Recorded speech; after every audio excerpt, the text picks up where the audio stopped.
Amber with WaveRez.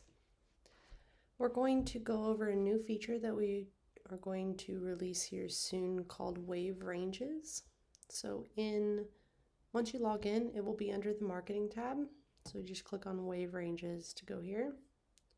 Once on this tab, you'll be presented with a blank screen to create wave ranges. Now, just to kind of go over what a wave range is, basically this is a setting to set up a price increase based on tickets sold. So if, for instance, you wanted to have a price increase on the 4th of July, so anything past, say, 6 tickets sold for this piece of equipment or this type of trip, then you want to increase the price after that 6 tickets to, say, 10% more. You can do that now, and we have that set up to run automatically.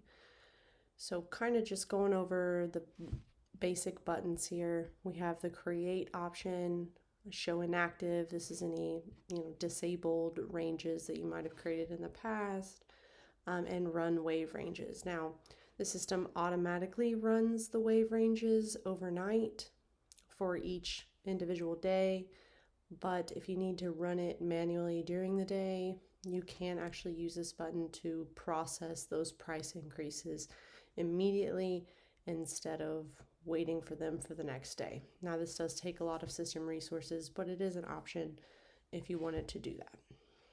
We have some tooltips on here just to explain that you can run it immediately without waiting until overnight for the next day.